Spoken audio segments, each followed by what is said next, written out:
Bonjour et bienvenue sur cette vidéo de présentation où nous allons continuer de parler de CubesOS et en particulier de l'installation de Windows 7 sous CubesOS.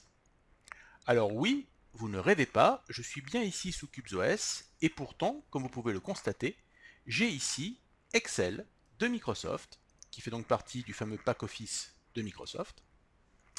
J'ai également ici derrière PowerPoint qui, comme vous le voyez, est parfaitement fonctionnel, ou encore Word, qui est ici.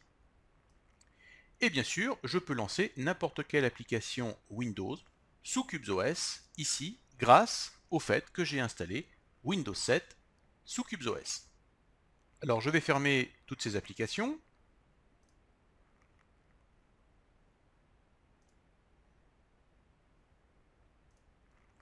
Vous voyez qu'ici, j'ai même l'explorateur de Windows, qui est donc ici carrément intégré à CubesOS.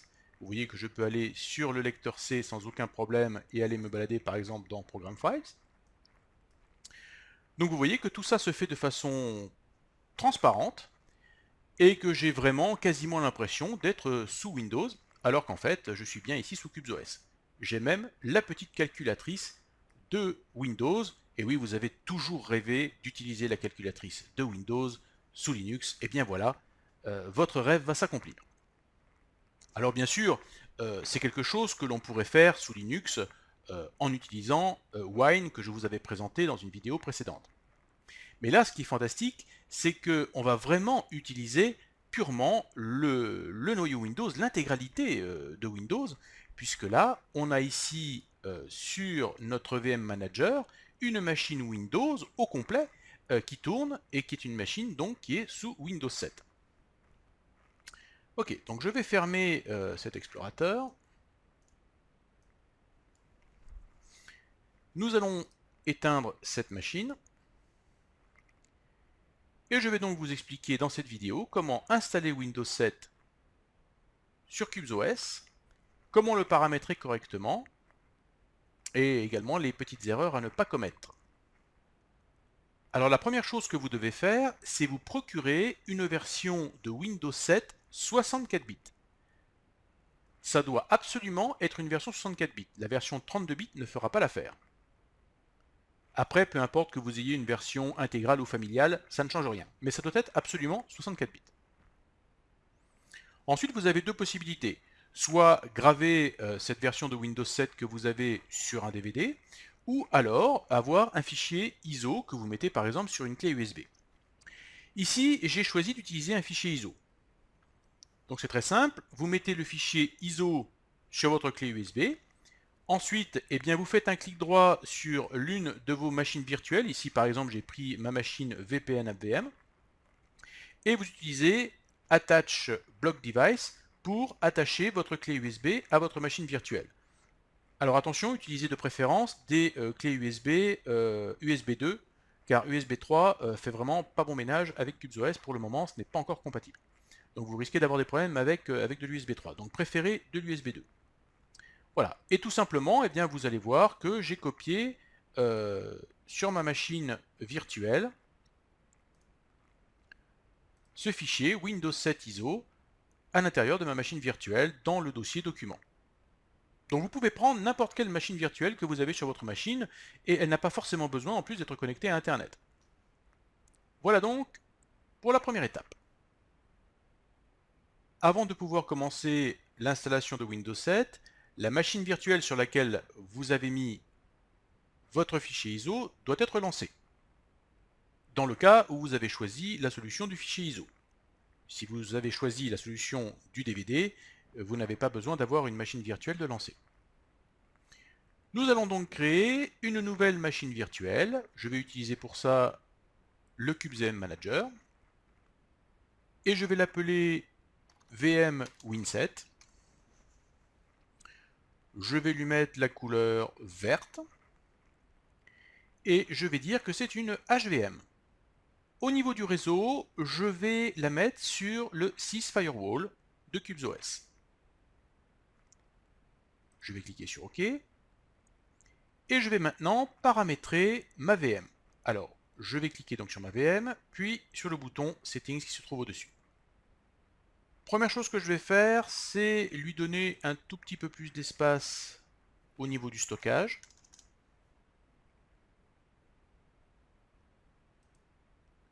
Et au niveau de la mémoire, je vais lui donner ici 2 Go. Alors attention, ceci dépendra aussi de combien de mémoire vous disposez sur la machine que vous utilisez. Ici, j'ai 32 Go, donc j'ai largement de la marge. Mais faites attention quand même de ne pas trop pousser votre machine si elle est limitée en mémoire. Maintenant, c'est ici que l'on va choisir, alors je vais agrandir un petit peu ma fenêtre. Donc je vais maintenant cliquer sur Additional Drive et je vais choisir CD-ROM. Maintenant, je vais sélectionner la machine virtuelle sur laquelle se trouve mon fichier ISO. Ici, c'est VPN AppVM.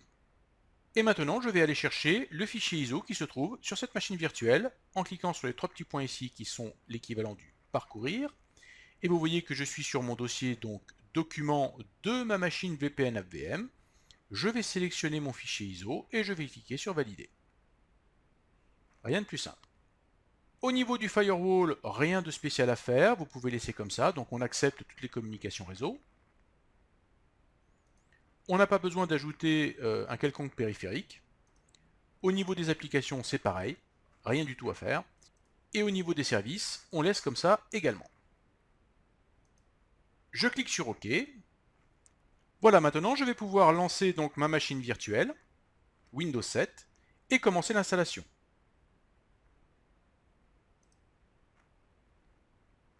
Et vous voyez que j'ai une fenêtre qui s'ouvre avec l'installation de Windows qui commence.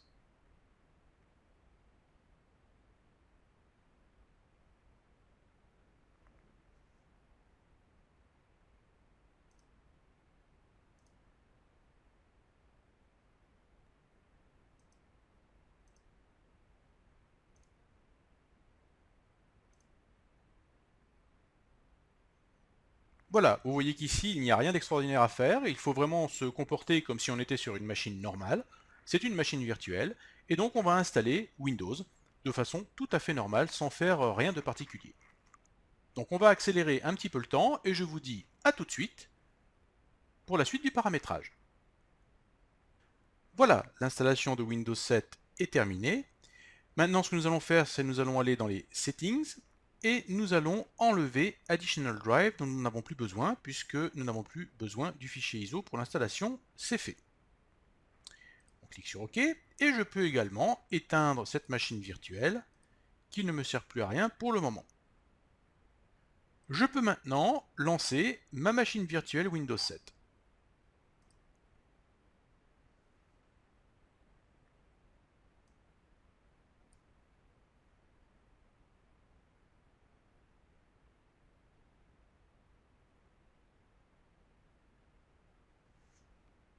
Voilà, la deuxième phase de paramétrage et d'installation est terminée. Mais comme vous le voyez, les machines virtuelles ne redémarrent pas. Donc à chaque fois, vous devez relancer votre machine virtuelle.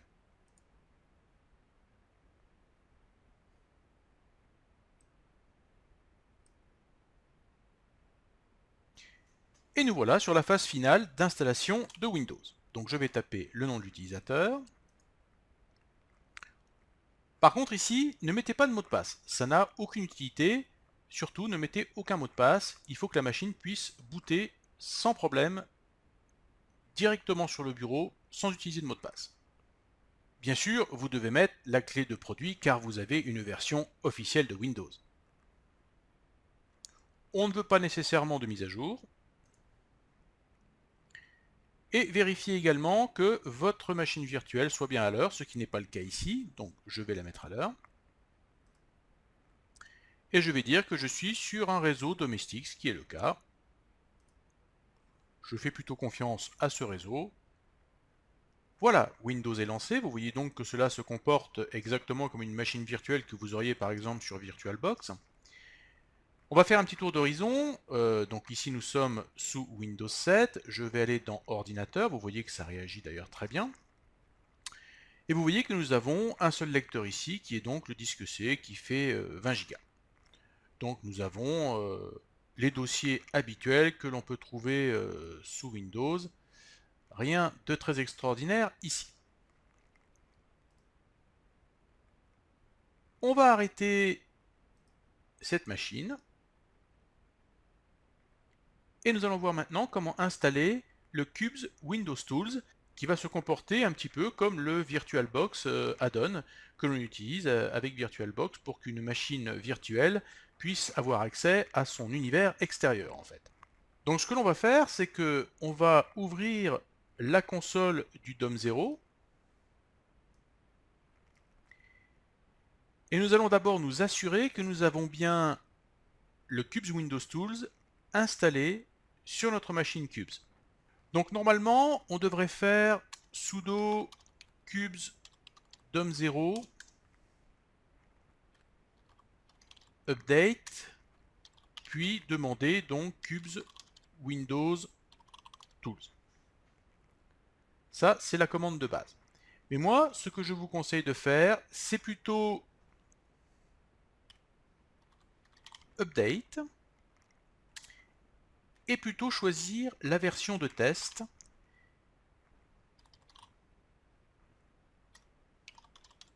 Alors, ne vous inquiétez pas, je mettrai ces commandes dans la description de la vidéo.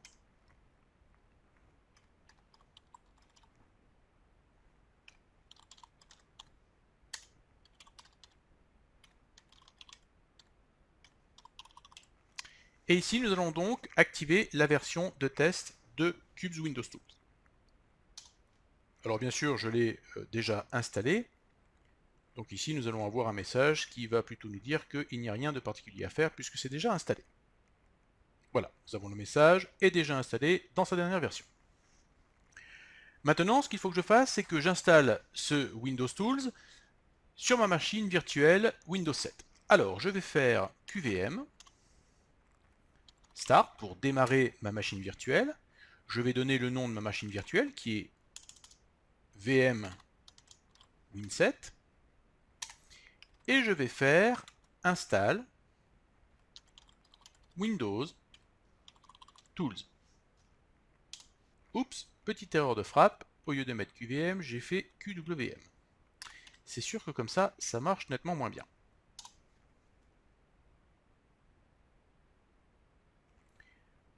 Vous voyez que ça lance automatiquement ma machine virtuelle Windows. Vous voyez qu'il est en train d'installer un nouveau périphérique, en fait un lecteur de DVD. Et si je vais sur mon explorateur Windows, eh bien vous voyez qu'effectivement, j'ai ici un nouveau lecteur qui vient d'apparaître. Si je clique deux fois dessus, eh bien à l'intérieur, j'ai le logiciel Qubes Windows Tools que je peux installer. Mais je ne vais pas l'installer tout de suite. Pourquoi? Eh bien tout simplement parce que si je tente ici d'installer le Qubes Tools, eh bien ça ne va pas marcher parce que il n'est pas signé avec une signature officielle de Windows. Il faut savoir que tous les pilotes qui sont installés sous Windows doivent être signés numériquement, sinon eh bien Windows refuse d'installer ce pilote. Alors avant de pouvoir faire ça, nous allons devoir suivre les instructions qui sont dans ce petit fichier README qui est ici et qui nous indique comment désactiver en fait les signatures officielles de Windows et d'autoriser en fait les signatures de test. C'est une petite astuce. Donc pour faire ça, il faut simplement lancer l'invite de commande. Donc je vais ici taper invite de commande et je vais le lancer en mode administrateur. Je vais faire un clic droit, exécuter en tant qu'administrateur. Et je vais donc taper cette instruction qui est ici, qui est bcd edit set test signing on. Ça me dit que l'opération a réussi. Et là, eh bien, je dois éteindre ma machine et je vais devoir la redémarrer. Alors, je vais fermer. Je vais éteindre ma machine virtuelle Windows. Et je vais relancer la même commande que tout à l'heure, install Windows Tools, qui va redémarrer ma machine virtuelle. Et je vais maintenant pouvoir aller dans mon explorateur et lancer l'installation de Qubes Tools.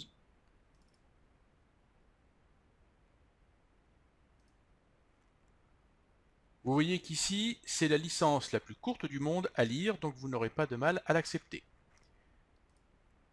On va dire une installation complète, et on va cliquer sur Install. et on clique sur Finish. Maintenant, eh bien, il faut redémarrer notre machine, donc on va cliquer sur Yes. Mais avant de redémarrer notre machine, nous allons changer un petit paramètre qui est en fait un paramètre de timeout. En effet, généralement, il y a sur les machines virtuelles au démarrage un timeout de 60 secondes. Or, le problème, c'est que ces 60 secondes risquent d'être un peu courtes pour Windows, et en particulier après avoir installé le Windows Tools. Donc, pour être certain que notre machine virtuelle ait le temps de démarrer, nous allons changer ce timeout en faisant l'instruction QVM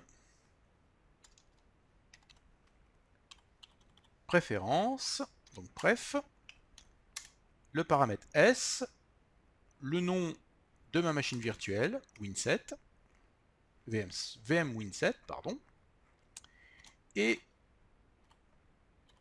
QRExec timeout 300. Voilà qui est fait. Je peux fermer ma console de DOM0 et je vais lancer ma machine virtuelle Windows 7. Alors nous avons un tas de petits messages qui s'affichent. Alors entre autres, nous avons une fenêtre ici qui nous dit que il va y avoir des petits changements qui vont être faits au prochain reboot. Donc on dit OK. Et ça nous dit ici qu'il faut redémarrer notre machine. Donc on dit ben OK, pas de souci, on redémarre. Donc nous allons devoir faire un énième redémarrage de notre machine. On ne s'en lasse pas. Et c'est reparti pour un redémarrage de la machine. Voilà, comme vous pouvez le voir, la machine a redémarré puis s'est éteinte immédiatement. Donc ne vous inquiétez pas, n'oubliez pas que tout ceci est expérimental et donc attendez-vous à avoir votre machine virtuelle Windows 7 qui ne démarre pas, qui bloque, qui freeze, voire même tout votre CubesOS qui se met à freezer. Bref, ça risque d'être assez douloureux, donc ne paniquez pas, restez calme et zen et insistez lourdement, redémarrez votre machine. N'oubliez pas que tout ceci est expérimental, ne vous attendez pas à quelque chose de stable qui soit fluide et sans douleur. Ce sera douloureux, je vous le promets. Voilà, vous voyez qu'ici, après un échec de lancement, un arrêt un peu brutal, eh bien Windows se plaint qu'il n'a pas été arrêté correctement. Donc on va lui dire annuler. Vous voyez également que j'ai des icônes qui ont un petit peu disparu et on va tout de suite voir pourquoi. Si maintenant je vais dans mon explorateur, eh bien vous voyez que je n'ai pas seulement un lecteur C, mais j'ai également un lecteur D. Alors qu'est-ce qu'il y a dans ce lecteur D? Eh bien j'ai mon dossier utilisateur avec mon dossier d'utilisateur qui est ici, avec mon dossier, mes documents, mes images, etc. En fait, Cubes a créé un nouveau disque dans lequel il a déplacé tout votre dossier utilisateur. Si je vais sur C, vous voyez que maintenant le dossier Users est devenu un raccourci. Tout a été déplacé. Ainsi, ça permet à Cubes de pouvoir contrôler ici tout ce qui se passe au niveau du dossier utilisateur exactement comme s'il était sous Linux. Ce qui va également permettre de pouvoir envoyer par exemple un fichier à cette machine virtuelle depuis une autre machine virtuelle, ce qui est fort intéressant. Par contre, si vous utilisez par exemple les liens de la bibliothèque et que vous cliquez sur Documents, eh bien vous allez avoir un problème parce que ça va vous dire que eh bien, ce n'est plus du tout là où c'était prévu. Alors, bien sûr, vous pouvez refaire les liens de la bibliothèque, mais bon, vu que cette histoire de bibliothèque aujourd'hui n'existe plus vraiment, je vous conseille de l'oublier. Bien, voyons maintenant un petit peu le réseau. Alors, comme vous pouvez le voir, on a un petit triangle jaune sur le réseau. Alors, ça peut être un petit peu capricieux le réseau une fois que vous aurez installé le CubesTools. Ce que nous allons faire, c'est vérifier un petit peu ce qui se trouve dans ce réseau. Donc, nous allons ouvrir le centre réseau et partage et aller dans les paramètres de carte. Faire un clic droit et propriétés. Première chose que vous pouvez faire, c'est désactiver l'IPv6 puisque l'IPv6 n'est pas pris en charge par CubesOS. Donc seul l'IPv4 nous intéresse. Nous allons cliquer sur la ligne IPv4 et cliquer sur propriétés. Normalement, vous devriez ici avoir la gateway qui est déjà renseignée. Si ce n'est pas le cas, allez sur votre Cube Manager et regardez les settings de votre machine virtuelle et vous avez ici l'adresse IP de votre machine virtuelle, le masque de sous-réseau et la fameuse gateway qui est indiquée ici. Donc normalement, cette gateway doit être indiquée ici. Et normalement, vous devriez être en obtenir une adresse IP automatiquement. On clique sur OK, on ferme. Et si j'ouvre normalement mon Internet Explorer, que je vais aller chercher manuellement parce que les raccourcis forcément ne fonctionnent plus, et bien vous voyez que sans problème, ça fonctionne malgré que j'ai un petit triangle jaune ici qui me dit pas d'accès réseau, et pourtant ça passe bien. Je suis sur Internet, je vais aller par exemple sur le moteur de recherche Qwant, et vous voyez que ça passe sans problème. Donc ne soyez pas surpris si le réseau est un petit peu capricieux, c'est un petit peu normal. Maintenant, comme vous pouvez le voir, comme mes raccourcis ne fonctionnent plus, je suis obligé d'aller dans Program Files, ce qui n'est pas forcément terrible, surtout lorsque je n'utiliserai plus l'interface de Windows 7 directement, mais que je serai en Seamless GUI, ce que l'on appelle. Donc ce que je vais faire, c'est que je vais déjà enlever ici un raccourci qui ne sert à rien, et puis je vais créer un raccourci sur le bureau. Je vais d'ailleurs en créer plusieurs. Bureau créer raccourci, vous allez voir, ça va me faciliter la tâche pour plus tard. Et je vais par exemple, bon, ce sera tout, de toute façon nous n'avons pas ici Office d'installer, donc ça n'a pas trop d'intérêt. Et je vais fermer tout ça. Et je vais arrêter ma machine virtuelle. Bien, maintenant nous allons voir comment lancer une application Windows de façon transparente, c'est-à-dire sans avoir l'interface de Windows, mais directement dans des fenêtres de CubesOS. Donc nous allons changer les settings de notre VM et nous allons cliquer sur Seamless GUI. Puis nous allons cliquer sur OK.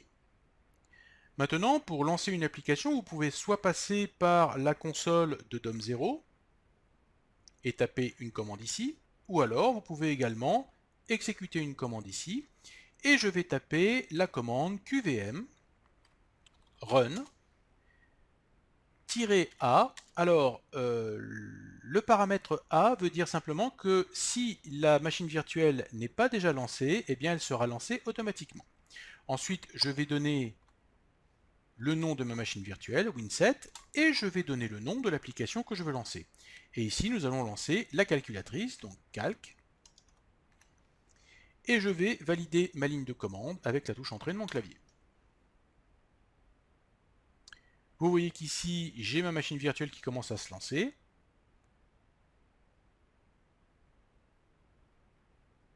Alors, vous voyez que nous avons eu l'interface de Windows qui est apparue très brièvement. Et là, j'ai un message qui me dit que Windows n'a pas été arrêté correctement.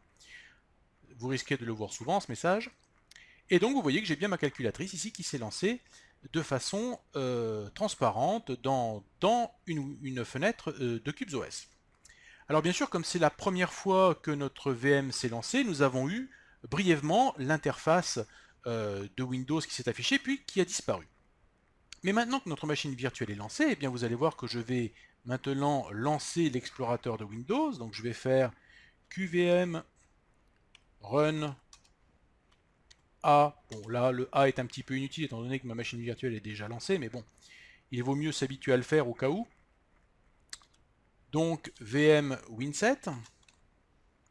Et je vais demander Explorer pour avoir l'explorateur de fichiers de Windows.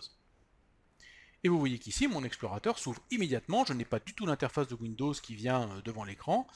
Ça se fait tout de suite immédiatement. Alors, comme vous le voyez, c'est pas vraiment pratique d'avoir à taper à chaque fois une ligne de commande pour lancer l'application qu'on a envie de lancer. C'est pour cette raison que j'ai mis un raccourci sur le bureau. Et là, je vais aller donc sur mon bureau et vous voyez que j'ai donc mon raccourci d'Internet Explorer que j'ai mis tout à l'heure. Donc, il me suffit simplement de cliquer 2 fois sur ce raccourci d'Internet Explorer, et oui, vous allez voir, je suis en train d'utiliser Internet Explorer sous CubesOS. Là, c'est vraiment le sacrilège extrême, mais que voulez-vous, c'est le fun de cette histoire, c'est qu'on peut vraiment faire n'importe quoi. Donc moi, ce que je vous conseille de faire, c'est d'utiliser justement le bureau de Windows, de vous mettre tous les raccourcis des applications Windows que vous voulez lancer, et puis simplement de lancer en ligne de commande l'explorateur de Windows, d'aller sur le bureau et de lancer les logiciels dont vous avez besoin. Alors maintenant, voyons comment faire si l'on veut, par exemple, passer un fichier d'une machine virtuelle qui se trouve sous Fedora ou Debian vers la machine virtuelle Windows? Eh bien, c'est très simple. Nous allons aller par exemple sur ma machine VPN AppVM. Alors au passage, vous voyez quand même qu'on a une liste de programmes ici dans le menu qui est non exhaustive. Hein. Il y a un sacré paquet de choses, dont des choses que vous n'avez pas forcément d'ailleurs besoin. Mais enfin bon, vous pouvez aussi utiliser le menu si vous voulez lancer certaines choses ici. Par exemple, si je veux lancer Paint, eh bien j'ai ici, alors c'est pas facile à choper, accessoires, Paint, et vous avez effectivement Paint qui se lance. Voilà, pour la petite histoire. Donc le menu n'est pas vraiment pratique. Personnellement, j'ai une préférence pour l'utilisation de l'explorateur. À vous de voir ce que vous préférez. Je vais donc aller sur ma machine, donc VPN AppVM, je vais aller dans les fichiers et je vais créer un fichier. Je vais aller dans mon dossier documents, je vais créer un fichier par exemple avec Gedit, donc je vais prendre mon terminal. Je vais faire Gedit, je vais faire test, je vais dire que je veux enregistrer ça dans mon dossier document.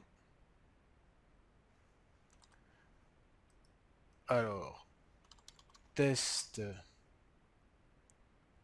VM-Win7, on va l'appeler. Je clique sur enregistrer. Voilà, donc j'ai donc mon petit fichier qui est ici. Et maintenant, eh bien, ce que je vais faire, c'est que je vais faire un clic droit et je vais dire que je veux le déplacer carrément sur ma machine virtuelle de Windows. Donc, alors, je vais taper VM Win7 et je vais cliquer sur valider. Je vais confirmer. Et maintenant, si je vais sur mon explorateur de Windows, que je vais dans Cubes Private Image, que je vais dans Utilisateur, puis dans Eric, puis dans mes documents, vous voyez que dans mes documents, j'ai le fameux dossier Cubes Incoming que nous avons déjà vu. Et si je l'ouvre, j'ai bien un dossier VPN AppVM d'où vient mon fichier source, et je vais retrouver ce fameux fichier que je viens de créer avec Gedit qui s'appelle test VM Win7. Donc vous voyez que l'on peut très bien faire communiquer tout ce petit monde et toutes les machines virtuelles peuvent s'envoyer des fichiers entre elles. Voilà, donc malgré tout cela, je vous rappelle que tout ceci est expérimental, donc attendez-vous à ce que ça coince pas mal, à ce que vous ayez des machines virtuelles qui fichent, qui s'arrêtent, qui ne refusent de redémarrer, bref, beaucoup de choses. Et également, attention, Windows est gourmand en mémoire, donc si vous avez plusieurs machines virtuelles qui se lancent, eh bien vous risquez de manquer de mémoire pour faire fonctionner certaines choses dans Windows. Donc attention, ça risque d'être compliqué, mais comme vous pouvez le voir, après quelques efforts, ça fonctionne. Et donc si vous avez vraiment besoin d'utiliser des applications Windows, eh bien vous pouvez le faire sans aucun souci sous CubesOS. Encore un petit miracle de CubesOS qui, comme vous le savez, c'est un OS que j'aime particulièrement. Voilà, et j'espère que vous avez aimé cette vidéo, et je vous dis à très bientôt pour d'autres vidéos.